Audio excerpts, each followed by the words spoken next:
Narrative thinking రోజు headline పెట్టి వార్తల పరంగా అదే రాస్తూ ఆంధ్రాకి మోడీ ఏం చేయలేదు, ఆంధ్రాకి అన్యాయం చేసేసాడు, జగన్ రాష్ట్రాన్ని నాశనం చేసేస్తున్నాడు, ఇట్లాగ ఒక సైకలాజికల్గా మనల్ని ప్రిపేర్ చేస్తూ ఎంతసేపటికి దానికి అనుగుణంగానే వార్తలు రాస్తూ పోవడం వల్ల ఆంధ్రాకి ఏమీ జరగట్లేదు అనేటువంటి ప్రచారాన్ని ప్రొజెక్ట్ చేసుకురావడం వల్ల అదే మాయలు పడ్డారు. ఎందుకంటే సామాన్య ప్రజలకి ఎవడు చెప్తాడు? ఇంకా మీడియానే శాంతం దిగజారిపోయినటువంటి వేళ ఆంధ్ర ప్రజల్ని ఎవడు కాపాడాలా?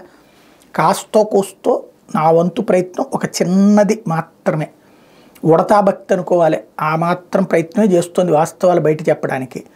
అందులో ఇదే వార్తల్లో వాళ్ళు ఒక కోణాన్ని ప్రొజెక్ట్ చేస్తే నాకు రెండో కోణం కనబడుతుంది. అంటే వాళ్ళు హషప్ చేయడానికి ప్రయత్నిస్తుంటే అందులో నిజాన్ని కొంచెం తవ్వి తీసేటటువంటి ప్రయత్నమే నేను చేస్తోంది.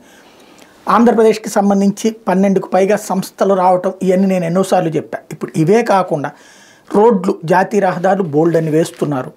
ఆల్రెడీ గ్రామీణ ప్రాంత రహదారులు కూడా పెద్ద ఎత్తున పడుతున్నాయి. ఇకపోతే ఇప్పుడు కీలకమైనటువంటి అంశం ఏంటంటే ఆంధ్రప్రదేశ్లోని గ్రామీణ యువతకి శిక్షణా కార్యక్రమాలు నిర్వహించేందుకు 10 జిల్లాల్లో గ్రామీణ స్వయం ఉపాధి శిక్షణా సంస్థలను ఏర్పాటు చేయమని కేంద్ర ప్రభుత్వం బ్యాంకర్ల కమిటీని ఆదేశించింది. ఆంధ్రాలో 16 జిల్లాల్లోనే ఉపాధి శిక్షణా సంస్థలు ఉన్నాయి. మిగతా 10 జిల్లాల్లో ఆ శిక్షణా సంస్థలను ఈ నెలాఖరులోగా ఏర్పాటు చేయమని రాష్ట్ర స్థాయి బ్యాంకర్ల కమిటీ జిల్లాల లీడ్ బ్యాంకులకి స్పష్టం చేసింది.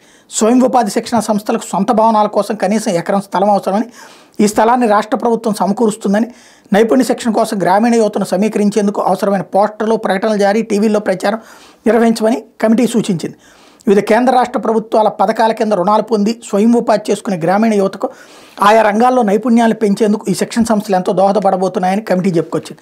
దేశవ్యాప్తంగా 2024-25 ఆర్థిక సంవత్సరంలో 6 లక్షల మందికి శిక్షణ ఇవ్వాలని కేంద్రం నిర్దేశించింది. ఈ లీడ్ బ్యాంక్ స్కీమ్ కింద ఆయా జిల్లాలో గ్రామీణ యువతకు సూక్ష్మ పరిశ్రమలకు అవసరమైన నైపుణ్య శిక్షణ కార్యక్రమాలు కూడా నిర్వహిస్తారు. ఇట్లాగా మనకి కొత్తగా అంటే ఇదివరకు 13 జిల్లాలు ఉన్నాయి, 16 సంస్థలు ఉన్నాయి. ఇప్పుడు 26 జిల్లాలైనాయి కాబట్టి 26 సంస్థలు పెట్టిస్తున్నారు. బ్యాంకుల ద్వారా ఆ ఖర్చులు పెట్టించేస్తున్నారు. తద్వారా ఇక లోపం లేదు, ఇక జనాలు వినియోగించుకోవడమే.